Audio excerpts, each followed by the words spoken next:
Team kita, geng kita, this is liga kita. Support ke mana-mana, this is liga kita. Sorak bola, ikut suka demi liga kita. Berita terkini. Tahniah kepada skuad Johor Darul Takzim JDT kerana telah bermain dengan sangat baik pada malam ini. Perlawanan seterusnya akan menyusul pada 11 hari bulan ini di Stadium Sultan Ibrahim. Dengan keputusan ini, mulut puaka daripada pengurusan Buriram itu terlihat berbalik kepada dirinya apabila ia seakan termakan dengan kata-kata sendiri. Jika anda rasa JDT hanya bermain di liga yang tidak kompetitif, kenapa anda tidak mampu membelasah JDT? Jelas ketika ini mereka pasti malu dengan kata-kata yang telah dilontarkan oleh mereka sebelum perlawanan ini bermula. Sebelum saya meneruskan ulasan ini, izinkan saya mengambil masa anda semua terlebih dahulu. Jika anda semua suka dengan cara penyampaian saya, bantu saya dengan cara menekan butang like untuk video ini dan juga tekan butang subscribe pada mana yang belum lagi subscribe channel saya.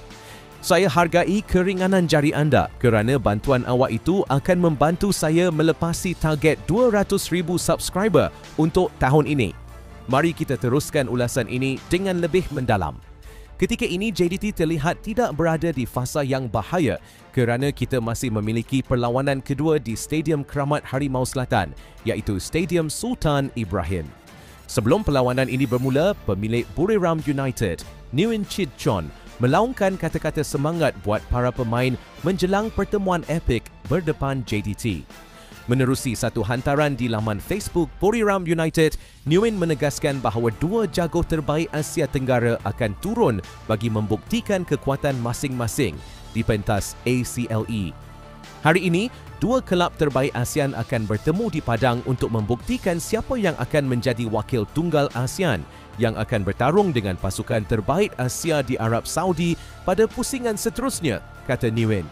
Oleh kerana pertarungan di Chang Arena ini bakal menjadi tumpuan, Nguyen mengingatkan para pemain agar sentiasa fokus demi memperoleh kemenangan dan kelebihan selesa apabila bermain di Malaysia kelab.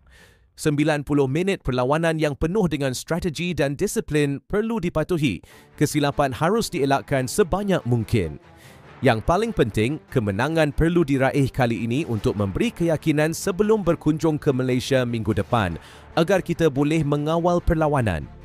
Nguyen turut berkata aksi peringkat kalah mati ACLE ini perlu dipandang serius demi memberi peluang besar buat kelab-kelab di Thailand beraksi di pentas Asia sekaligus menaikkan standard Liga Thailand.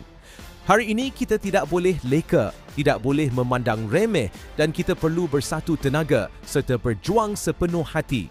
Berjuang dengan tujuan yang jelas demi Thailand dan Thai League.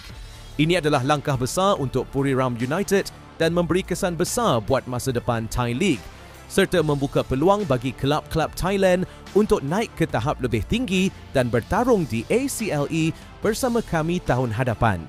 Buriram United amat beruntung kerana menjadi tuan rumah terlebih dahulu, jadi kita perlu memanfaatkan peluang untuk mendapatkan kelebihan sebanyak mungkin.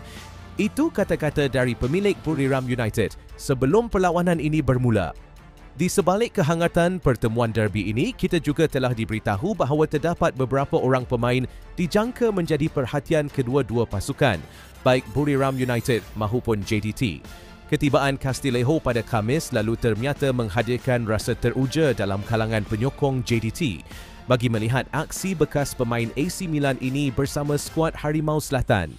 Natso juga telah menjadi nadi penting di bahagian tengah JDT bagi kempen ACLE musim ini apabila pemain kacukan Malaysia Sepanyol ini beraksi dalam kesemua 8 perlawanan pusingan Liga sebelum ini. Sudah tentunya kelibat Natso sekali lagi menjadi taruhan oleh Hector Bidoglio dalam mengawal tempo permainan JDT dan dijangka bergandingan bersama Juan Muniz serta Jonathan Vieira. Ketajaman penyudah Bergson bakal menjadi senjata ampuh buat JDT dalam usaha menembusi gawang Buriram sambil dibantu hantaran berkualiti dari Arif Aiman, Juan Muniz dan Oscar Arribas. Jika diberi satu nama penyerang Buriram yang harus dirantai, sudah tentunya Guilherme Bissoli kerana dia cukup berbisa di dalam kotak penalti dengan 4 jaringan dalam 8 aksi ACLE sebelum ini. Ditambah dengan Dion Cools, secara statistik pemain tersebut telah beraksi dalam kesemua 8 perlawanan pusingan ACLE sebelum ini selain membuat 2 bantuan gol dan dijangka akan ditugaskan bagi merantai gerakan pemain JDT.